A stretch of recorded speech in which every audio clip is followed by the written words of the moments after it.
Renouveau télé la jabaga jamakulu ame sogomada fe foli di aw kilingilina bɛɛ lajɛlen ma o ma bɛ ka an lajɛ ni sanga kofɔlen na an bɛ aw fu ka aw wale ɲuman dɔn ka segin k'a fɔ aw ma k'aw ni ce aw ka danaya la Renouveau télé ale sugantili la an ye layidu ta aw ye k'a fɔ an bɛna ni jɛmukan in sigi aw ye ni o ye Renouveau sɔgɔmada kunnafoni ye dɔgɔkun kɔnɔ siɲɛ 5 ka daminɛ tɛnɛ ka taga bila fo juma la wa an bɛ to an ka layidu kan kɔ ni ala ma basi kɛ an na wa kɛnɛ sigitɔla filɛ ni aw ye.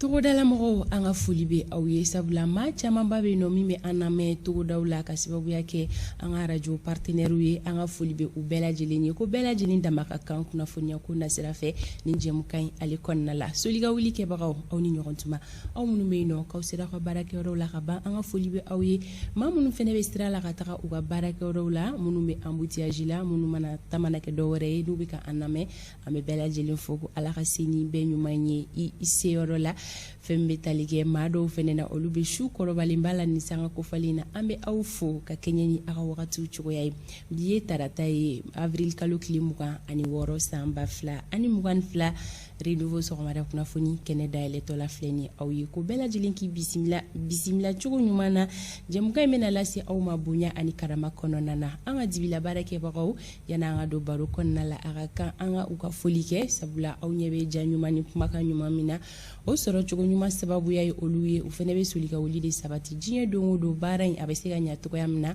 o kama u ka foli bɛ yan nɔ don o don sɔgɔma Renouveau matin jamakulu bɛɛ lajɛlen dafara Isa Kaba Sidibe ka fara Amadu Eli Konare ka ni Fanta Tomota an bɛna don kibaruyaw kɔnɔna la sɔɔni Amadu i ni sɔgɔma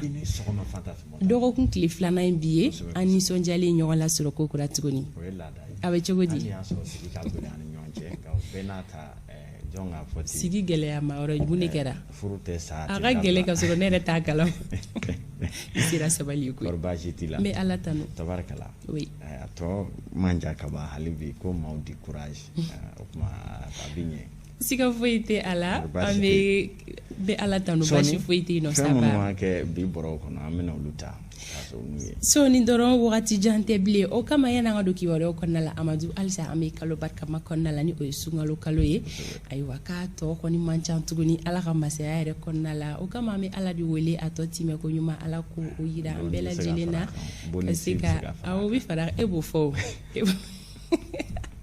e b'o fɔ baraji ɲini don Amadu a tɛ mɔgɔw sɛgɛn musaka ko an bɛ dugawu de kɛ ala ka nɔgɔya denbayatigi kelen-kelenna bɛɛ lajɛlen ye sabula an bɛ wagati min na ko sa bɛɛ lajɛlen b'a dɔn k'a ma nɔgɔn musaka ko ɲɛnabɔlen ko kɔni ma gɛlɛya a bɛ fɔ ko sa ma bɔ ka bere min t'i bolo i b'a bɔ nka an ko de ko seli sera ka 2000 Amadu ne ma se k'e cogoya faamuya an b'an ka sunkalo ko kuma la mun seli ko seli ma se fɔlɔ an yɛrɛ de ma seli de ma se fɔlɔ ni seli sera ka min t'i bolo i b'o de kɛ nka seli sera ka sogo kelen se to ye e ko k'e ka taa misi san o gɛlɛya t'i e m'a faamuya sisan an bɛ sunkalo de kɔnɔna la denbayatigiw bɛ fɛn min hami o ye suntigɛ cogo ɲuman ye denbaya ka balo ɲumanw sɔrɔ sabula ni ye sun tigɛ farikolo mago bɛ dumuni fasuguya dɔw de la donc a tɛ taa musaka bɔ kɔ an bɛ dugawu de kɛ o musaka kow ka nɔgɔya sugurikow ni fɛnw olu bɛɛ lajɛlen ye musaka ye an ma tila an ka sunkalo sundon na mun seliko kuma de bɛ yan a ba tɛ kuncɛ ni o ye wa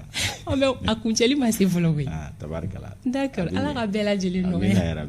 Amadu sɔɔni dɔrɔn don kibaru ale bɛna dayɛlɛ yanni o cɛ an ka bakurubaw dɔ filɛ nin ye Isa Kaba ale bɛna ɲɛfɔli kɛ aw ye kumasen kelen kan bi ni o bɛ tali kɛ charnier la ni o fɔra aw hakili bɛ jigin jumɛn na sɔɔni o bɛna walawala aw bɛɛ lajɛlen ye an ka bi maa welelen o ye docteur Ali Tunkara ye ale kɔni ye jateminɛli kɛbaga ye a bɛna jateminɛ boli fɛn min kan o bɛ tali kɛ banbaciwale min kɛra an ka jamana kɔnɔna la min kɛra Sevari kan kɔnɔna la ka fara Bafo kan ani ɲɔnɔ ni dankari wale saba ninnu a bɛna a da don la ka jateminɛ kɛ a ka yeta ye bolila fɛn minnu kan ni waleya gɛlɛn ninnu kɔnɔna na an bɛna baro kɛ o kan Sori Ibrahim Diallo laada don a bɛ bisimila jɛmukan in kɔnɔna la ka taa ni ka segin kibaruya di maliden kelen-kelenna ma aw mana kɛ togoda kɔnɔ walima aw mana kɛ dugubaw kɔnɔna la aw ka se k'aw janto aw yɛrɛ la aw ka siraba kanaw la an ka bi kɛnɛya kunnafoni bɛ tali kɛ kan sisi kan professeur Mohamed Keita ale bɛ bisimila Hawa Daɲogo fɛ Alexis ko ale ma sɔn yalima Alexis ma sɔn mun de ma bi sɔɔni o laseliw bɛna kɛ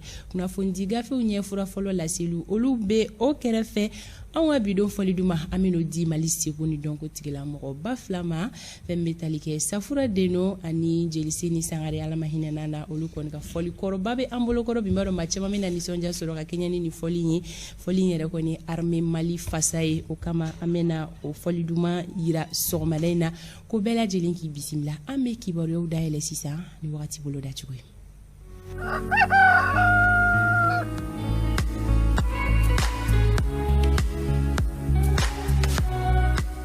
Sangolo o jɛyalen bɛ na to Mali marabolo kelen-kelenna bɛɛ lajɛlen kɔnɔna na tilemafɛ fiɲɛ bɛ na ci an ka marabolo bɛɛ lajɛlen kɔnɔna la fiɲɛ min ni a bɛ na bɔ worodugu fɛ nka fɛn bɛ tali kɛ Segu Kɛɲɛka yan fan ka fara Buguni marabolo kan olu kɔni ka fiɲɛ o na bɔ Kɛɲɛka fɛ bi yɔrɔjan filɛli min ni gɛlɛya dɔɔni bɛ don a la ka sababuya kɛ gɔngɔn bulon ye o bɛ daminɛ kilomɛtiri 7 ka taa bila 9 na Mali marabolo bɛɛ lajɛlen kɔnɔna la bi kɔni finteni hakɛyaw ko yɛlɛmaba tɛ ani kunu ta ni ɲɔgɔn cɛ o la Kayi marabolo kɔnɔna na bi olu ka finteni hakɛya o bi jɔ degere 43 la Kulikoro olu ta bɛ kɛ 41 ye fɛn bɛ tali kɛ Sikaso ani Segu la olu ta bi jɔ degere 40 na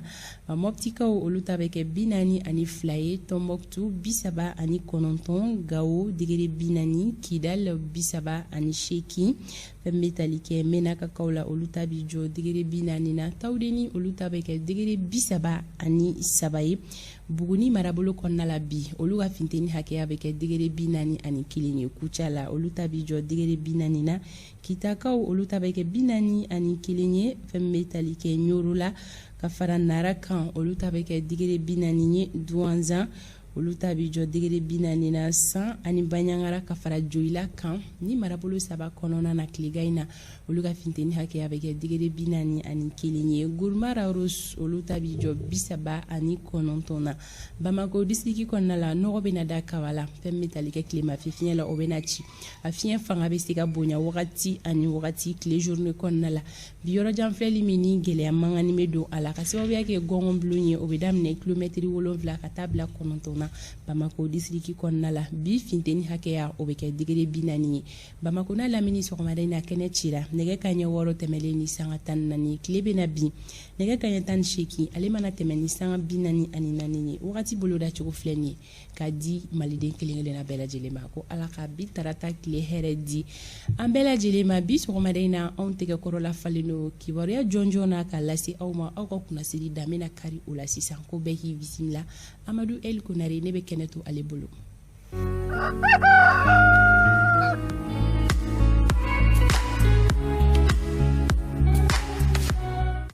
Amadu sanga ye 40 sɔrɔ nɛgɛ kanɲɛ 7 sanfɛ n bɛ yamaruya di ma i ka tɛmɛ ni kibaruyaw ye. Tabarikala sanga 40 dafara nin waati na min ye maa minnu bɛ yen n'olu bɛ bɛn ni nin waati olu bɛɛ lajɛlen ka jateminɛna na a ye aw bisimila bi kibaruyaw a ji tɛ tiya kosɛbɛ bamanciya wale min bɛ yen n'an da sera a ma kunungo min bɛ tali kɛ an ka fasire jama jɛkulu ɲɛmaayaso ye hakili jagabɔ k'a kan Mali Burkina Niger ninnu bɛɛ lajɛlen kɔni bamanci wale sɔrɔ nka Mali sera ka i firifiri a ta la kosɛbɛ o min kɔni bɛ Mali ka sanayɛlɛ ko fɔ lakana ko nasaratigɛ la an bɛna kuma kan sisan dani no don kibaru kɛnɛ kana na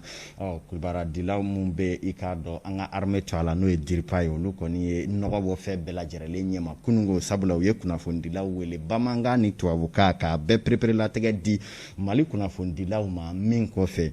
i k'a dɔn k'a fɔ nɔgɔ tɛ foyi la ɲɛfɔli olu kɔnɔna la an bɛna i k'a dɔn diripa maa ɲɛma colonel Sulemani Danbele ale ka ɲɛfɔli dɔw lamɛn sisan dani no an ka don kibaru ale kɛnɛ kana na min ye an bɛ taa Mopti ka bɔ yen fana lakanako kelen o la gendarmerie ɲɛmaaba ale kɔni ye solila ka wulikajɔba kɛ i k'a dɔn kunungo ɲɔnɔkaw fɛ yen bamanjiw nana sebaya min sɔrɔla an ka cɛdenw ye wulikajɔ min kɛ ka taa galabu dɔw la k'u la ɲagari ani ka taa jateminɛ kɛ kow tɛmɛna tɛmɛ cogo min na an bɛna kuma o fana kan bi sɔgɔmada in na don kibaru kɛnɛ kɔnɔna na ɲumanya wale dɔw bɛna bila ninnu cɛ ma minnu na sunkalo bɛ fɛn mun fɔ n'o ye maaw ka jɛ ka sun tigɛ ɲɔgɔn fɛ ani ka dɛmɛ kɛ ɲɔgɔn ye ninnu bɛɛ bɛna larawe bi sɔgɔmada in na don kibaru kɔnɔ ani Mali ni Burkina cɛ lakana tigɛ di ɲɔgɔn kura jumɛn bɛ kanalen nin bɛɛ y'an sinsinbere ye bi sɔgɔmada in na renouveau ka don kibaru kɔnɔ a y'aw bisimila. aw ni ce ay ne aw bisimila aw bɛ aw ka so aw ka aw masakɛ sigi kunnafoni de bɛ fɛnsɛnna aw ye an y'a fɔ ten tɔ kunungo sɔgɔma suguri dun ani fajiri selila ni marifa jɔnjɔ lakika maka ye mɔptikaw olu fɛ yen nɔ sevare i k'a dɔn ka taa min ye bafo ani i k'a dɔn awa ɲɔnɔkaw olu fɛ yen nɔ laadala bamajuw tun bɛna i k'a dɔn awa bi an ka maaw kan k'u seko n'u damayira kɛ kunu baaraw y'a yira k'a fɔ o banna pewu a ma sɔrɔla k'a fɔ an ka cɛdenw ye wulikajɔ mun kɛ bamaji fɛn o fɛn nana i k'a dɔn a caman kɔni bɛ yen minnu bɛ yen n'u tɛna lakale maa ye tuguni a bɛɛ lajɛlen sababu ye mun fɛn ye da bɛna don olu la k'a dɔn kunungo mali burkina ani niger ninnu bɛɛ lajɛlen kɛra bamajiw kɔni kuntilennaw ye minnu yɛrɛ la i k'a dɔn maa caman yɛrɛma ɲininka k'a fɔ nin ye wulikajɔ kura jumɛnw ye mun na maa kɛlen don ka jalakisi maa dɔw ma olu ka dɛmɛ bɛ minnu kɔkɔrɔlaw na bamajiya kɛcogo nin cogoya in kɔni na an ka farafinna ni tilebiyanfan jamana ninnu ni ja jamana ninnu na a bɛ tali kɛ wulikajɔ jumɛnw na a n'a ko taabolow bɛ cogo di Nabila Sogoba ale ye ja dɔw ɲini min ye Umaru Koyita ale bɛ ɲɛfɔliw k'an ye bingali ninnu kan an k'a lajɛ.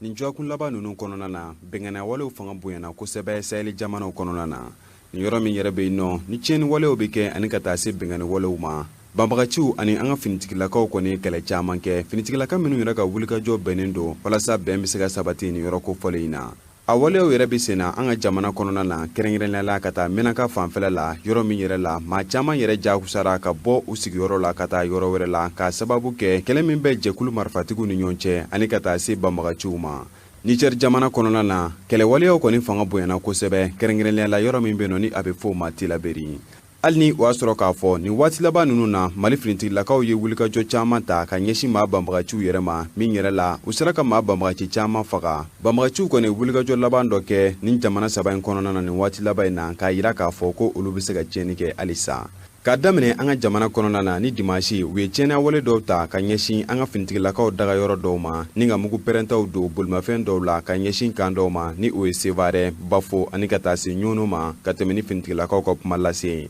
ni tiɲɛni wale min tara maa banbagaciw fɛ a yirala k'a fɔ a kɛra sababu ye k'an ka finitigilaka maa 6 bɔnɛ u ni na maa 20 ka olu bana nin kan saba in na Sevare Bafo ani Ɲono ni bɛngɛnna wale minnu yɛrɛ tara ka Mali finitigilakaw sɛgɛrɛ fɛn min Katibadi Masinɛ ni Amadu Kunfa yɛrɛ o ɲɛmaa ye ka tɛmɛ ni kumakan dɔ laseli ye bɔlɔlɔ juruw fɛ olu kɔni y'a yira k'a fɔ ko olu de ka waleya don o waati kelen kɔnɔna na bɛngɛnna wale tara ka Burkinakaw fana sɛgɛrɛ yɔrɔ min yɛrɛ la maa 10 bɔɲɔngo olu sara ni finitigilaka 5 yɛrɛ bɛ a la o waleyaw fana kɛra dimanche ka tɛmɛ ni laseliw ye a yirala k'a fɔ nɛgɛ kanɲɛ 5 waatiw dimanche don waati min na finitigilaka minnu bɛ gasi be sumu yɛrɛ yɔrɔ la ka taa kɔrɔyanfan fɛ olu kɔni bɛngɛnna wale dɔw sɔrɔ min bɔra maa banbagaciw yɔrɔ ni a kɛra sababu ye ka maa 10 bɔɲɔngow ka olu bɔnɛ u ni na ni finitigilaka 5 bɛ a la fɛn min ye Niger jamana ye ale fana ma to kɔ ni bɛngɛnna wale ninnu na fɛn min ye u ka gendarme dɔw ye a yirala k'a fɔ ko bɛngɛnna wale dɔw tara ka olu sɛgɛrɛ sira dɔ kan ni bɛngɛnna wale minnu tara ni banbagaci ninnu fɛ ka ni jamana in sɛgɛrɛ ni waati ninnu na ko a kɛra waati dɔ basigiw tɛmɛnen de kɔ ni tiɲɛna wale min kɛra ni banbagaci ninnu kɔni fɛ a bɛ maa siran wa a bɛ se k'a yira k'a fɔ k'u bɛ se ka tiɲɛna walew kɛ waati caman kɔnɔna na ka se ka nɔgɔ bɔ nin bɛɛ lajɛlen la ni kɛwale kɛra bɛɛ b'i ta fɔ minnu bɛ yen ni olu bɛ fɛ ka jamana ka se sɔrɔli fɔ lakanako nasaratigɛ la kow bɛ tɛmɛ cogo min na olu ka hakilina ye mun ye u b'o fɔ minnu yɛrɛ fana tɛ fɛ jamana ka wuli ka jɔ ka dɔ bi n'olu b'a fɛ ale bi n'a ka bi Mali yɛrɛ ka kɛ jamana ye min bɛ to fadenw kɔfɛ lakana nasaratigɛ la olu fana b'a fɔ ni k'a tiɲɛ ka nɔgɔ bɔ nin bɛɛ lajɛlen na min ye i k'a dɔn awa finitigilaka bolofara minnu ɲɛsinnen don an ka jamana finitigilakaw ka kibaruya ko bɛɛ lajɛlen ma ni o ye DIRPA ye olu ka maa ɲɛma Colonel Suleman Danbele ale n'a ka cɛdenw ye i k'a dɔn Mali a n'a nɔkandugu bɛɛ lajɛlen kibaruya dilaw wele kunungo nɛ ka se ka bɛɛ lasigi ɲɛfɔli fɛn o fɛn bɛ i k'a dɔn nin kɛwalew kan ka bɛɛ latigɛ di maaw ma bamanankan ani nasarakan na minnu yɛrɛ fana na gosikaw fɛ yen min ye su dɔw don ni dugu jukɔrɔ ni tubabubile dɔw yer'o la ni bolo cinnen don faransi la a ko la fɔlɔ a ye ɲɛfɔli kɛ nin bɛɛ lajɛlen kan a kɛra sababu ye kibaruya dilaw min ye kamanagan fɛn o fɛn b'u la u k'a bɛɛ ɲininkali kɛ ladiriya kɔnɔna la Colonel Suleman Danbele ale DIRPA maa ɲɛma ye a ɲɛfɔli mun kɛ an ka lamɛn kalo tile 19 la u y'u ka kan ye u y'a di forces armées maliennes ma mais kan di don yɛrɛ an y'a ye u ka bɔlɔlɔ kan u ka porte parole dɔ ko olu sigilen bɛ n'a ye ko tɔgɔtiɲɛ bɛna s'u ma ko mun ma kɛ ne y'o boloda ka ban ça veut dire que e bɛ ko dɔ kalama a la bon o b'a sɔrɔ an kɔni tɛ fɛn kalama a ko la le 20 kile dila faamaw ma le 19 plutôt et le 20 an ka sɔrɔdasi wɛrɛw nana ka fara minnu tun bɛ yen sɔgɔmada joona fɛ a bɛ comme 6h 6h30 u commencera ka obiw fili ka na kan kɔnɔ donc à partir de ça an ka force dɔw bɔla ka taa lajɛ est ce que n'u bɛ se k'u tigiw gɛn k'u minɛ ou bien u bɛ taa lajɛ mun bɛ yen donc u taara se yɔrɔ dɔ de la u ye kasaba mɛn u y'a ɲini ka kasa in bɛ ka bɔ fan in mɛn donc u taara sɔrɔ mɔgɔ dɔw de su donnen bɛ yen u filifililen bɛ ɲɔgɔn kan c'est à dire que a bɛ komi u ye u sutura teliya la quoi donc le 19 o ma se ka bɔ le 20 mɔgɔ wɛrɛ nana far'u kan n'o dugusajɛ yɔrɔ bɛ taa ye k'a fɔ ko mɔgɔw salen bɛ k'olu su donnen bɛ yen est ce que olu ka nali temps kɔnɔ ani su ninnu yeli temps kɔnɔ o su bɛ se ka toli cogo di tan an kɔni fɛ su ninnu u fagala depuis sɔnni faamaw ka na gosi kunun maliyɛn bɛɛ wulila dusukun yiran-yirannen ni attaque saba ye a kɛla Sévaré kan Bafo kan ani Ɲono kan u ye mobiliw de ta ka mobiliw fa explosif la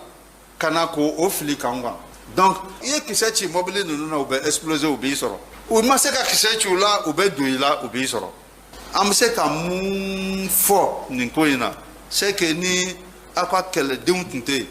n'u ka hakilisigi tun tɛ n'u ka basigi tun tɛ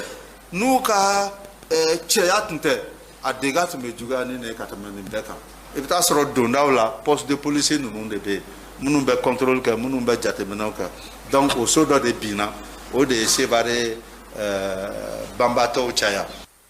tabarikala colonel Sulemani Danbele diripa ma ɲɛma don pereperelatigɛ minnu dira dɔw ye nin ye kuma caman fɔra minnu kɔni bɛ malidenw jigi sigi kosɛbɛ a ma sɔrɔla k'a fɔ cɛden minnu b'a la k'u ni di ka jɛn u faw kɔ ka jɛn u baw kɔ a dɔw bɛ taa u tɛ segin u n'u baw n'u faw ɲɛ tɛ da ɲɔgɔn na bilen a dɔw n'u denw ɲɛ tɛ da ɲɔgɔn na dɔw musow lasirilen don yan olu ni bɛ to jamana lakanani na yanni jamanadenw ka wuli k'olu kɔkɔrɔ don dɔw kɔni sigilen don ka gɛlɛnzo yɛlɛ u ka salon kɔnɔ ni telefɔni ye k'a bɛɛ nɔɔni ni k'a bɛɛ don ɲɔgɔn na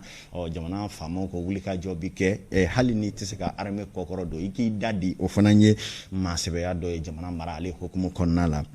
min ye bɛɛ ni hakilina don nka jamana bɛ bolo min kan bi k'a dɔn bɛɛ lajɛlen kan ka jɛ ka kɛ muso kelenden waasa an ka jamana lakana bɛ sabati an bɛɛ ka taa ni ka seginw ni sɔrɔ ni musakakow baaraw bɛ se ka ɲɛnabɔ tulo ni deliliba minnu bɛ jamana kɔnɔ dɔ bɛ se ka bɔ o la cogoya min na nin bɛɛ lajɛlen kɔfɛ kunun an tun da sera ma k'a fɔ jateminɛw kan ka kɛ waasa hali bi n'a ka bi lakanaw ni jateminɛw bɛ se ka kologuriya an ka sɔrɔdasi jabalaw ani sɔrɔdasiw kɔni dagayɔrɔw bɛ yɔrɔ minnu na ani ka taa se dugu donda n'u bɔdaw ma o kama an ka i k'a dɔn wulikajɔw kɔnɔna la lasigiden maire nouveau ta la moptikaw fɛ n'o ye Musa Traoré ale ye wulikajɔ kɛ ka jateminɛ kɛ nin bɛɛ lajɛlen kɔfɛ hali bi n'a ka bi dɔ farala lakana jirɔ jali baaraw kow bɛ cogo di ani wulikajɔw ni fɛɛrɛ kuraw jumɛn tigɛra moptikaw fɛ Musa Traoré an b'ale lasɔrɔ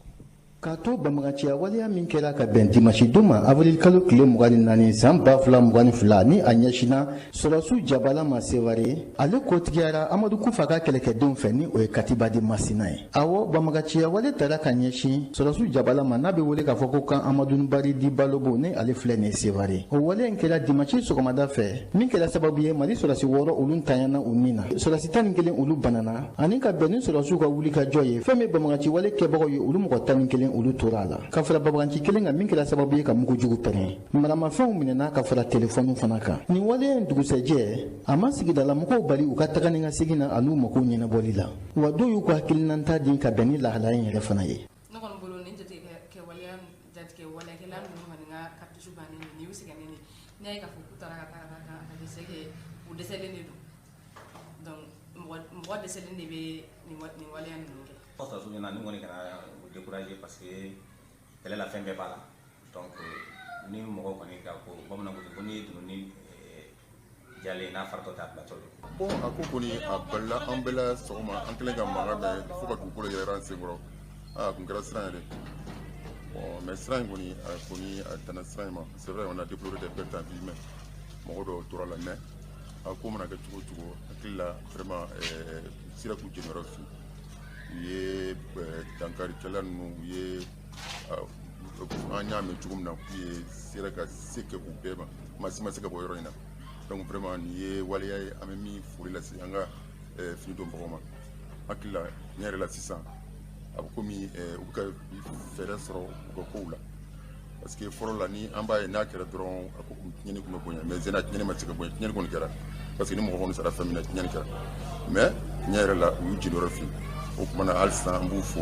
an k'u encourager k'a fɔ ko fana dɛmɛ ka d'u la pour que vraiment nin waleya sugu ninnu kɔni a bɛ se ka ban an sekɔrɔ cogo min. bi dunya in na ka bɛn ni banbagaci wale dugusɛjɛ ye kulu min sigilen don Mopti kana ani lakana kama olu ye ɲɔgɔn ye balilen boloda walasa fɛɛrɛw bɛ se ka tigɛ cogoya min na ka lakana baaraw sinsin cakɛdabaw dɔw la i n'a fɔ armée de terre armée de l'air gendarmerie douane postu polisiso fo ka taa se eaux et forêts ma ani ka waleyaw boloda min bɛ se ka na ni hakilisigi ani basigi ye ka ɲɛsin sigidalamɔgɔw ma laɲini ye fɛn min ye o de ye ka se ka wolomasiri tabagaw ka baara k'a sinsin hali bi k'a layanga ka bɛn n'u ka lakana baaraw ye ka ɲɛsin dugubaw ma ale ni ka se ka sɛgɛsɛgɛliw boloda walasa ka banbagaciya walew la kodɔnya ale ni ka fɛɛrɛ wɔɔrɔ bila sen kan minnu bɛ se ka lakana sinsin sɔrɔsi ɲɛmɔgɔ min bɛ zone de défense numéro 6 la ale ye laseli kɛ k'a fɔ sirababa min bɛ tɛmɛ kan da la ni o ye route nationale numéro 6 ye ko dɔɔni bɛna bɔ o tagani ka segin na k'a daminɛ nɛgɛ kaɲɛ 18 wulada fɛ ka taa bila nɛgɛ kaɲɛ 7 la sɔgɔmada fɛ colonel karim a y'a kanabɔ sigida kɔnɔmɔgɔw ma k'u ka fɛɛrɛ bɛɛ lajɛlen tigɛ walasa nin hakilinata tali ninnu o bɛ se ka lawaleya ka ɲɛ.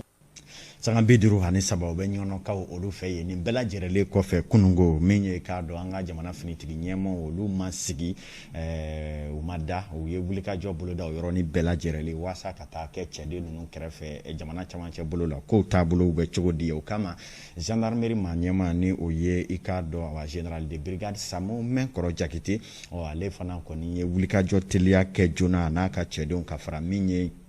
kɛlɛ daga bolo lakana bolo filanan bɛ n'o ye commandant de zone de défense numéro 2 colonel Yusuf Umaru Sise olu kɔni ye i k'a dɔn ɲɔgɔn nɔ minɛ teliya la ka se ka taa ɲɔnɔkaw olu fɛ yen nɔ ka taa sɔrɔdasi jabala minnu bɛ yen ka taa jateminɛw kɛ ani ka to ka dɛmɛ sɛbɛkɔrɔ sɛbɛnciya hali bi ka cɛdenw kɔni dusukun lami ni k'u laɲagari u ka baaraw kɔnɔna la ni u ye cɛfarinya wale mun kɛ nin ye ka se ka Mali yɛrɛ kumabɔ juguw bolo ka an kumabɔ juguw ka yɛlɛ bolo ka se ka o foli kɛ jamanakuntigi ani ministre ɲɛmaw bɛɛ lajɛlen olu cɔ a la fɔ ka se Mali yɛrɛ kɛlɛbolo ɲɛma ma ka aw ladɔnniya k'a fɔ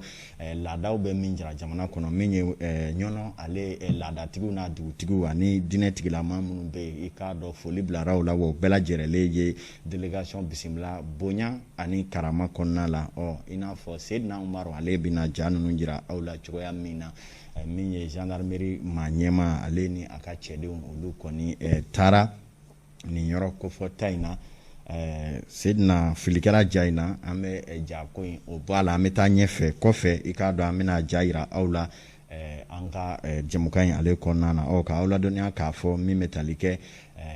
wale min kɛra yen nɔ tiɲɛni mun kɛra juguw kɔni fɛ maa kelen o kɔni joginna an ka finitigilakaw fɛ nka sigidaladen minnu bɛ yen olu ka sow tɔliw ni sow kuncɛla dɔw bɛ yen olu tiɲɛna n'o tɛ i k'a dɔn maa n'i ma to o ko ninnu kɔnɔna ka kɛ ni an ka finitigilakaw olu ka wulikajɔw ye min ye i k'a dɔn gendarmerie ɲɛma kɔni ye kuma ta cɛdenw ɲɛ k'a yira u la k'a fɔ jamana faama kuntigiw ka dɛmɛ b'u yɔrɔ su ani tile fɛn o fɛn b'u majɛ ni jamana ka wulikajɔw bɛ se ka kɛ o bɛ kɛ i n'a fɔ jamana faamaw ye a latigɛw kɛ cogoya mun na k'a kɔrɔfɔw kɔnɔna na u ye cɛden ninnu kɔni laɲagari kosɛbɛ hali bi u ka mission n'o y'u ka baara ye fɛn min ye n'o ye ka jamana ani jamanadenw n'u bolofɛnw bɛɛ lajɛlen lakana hali bi k'u k'u cɛsiri o fɛ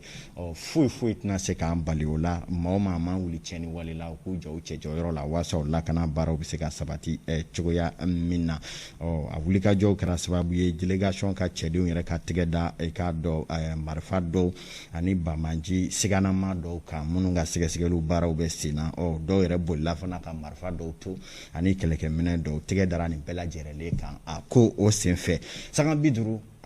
o bɛ nɛgɛ ɲɛ 7 sanfɛ Fanta Tumota an bɛ kibaruya kunfɔlɔ bila yan fɔlɔ ka labɛn tɔw sabati yanni sɔɔni cɛ. Amadou k'i fo donc i b'a dɔn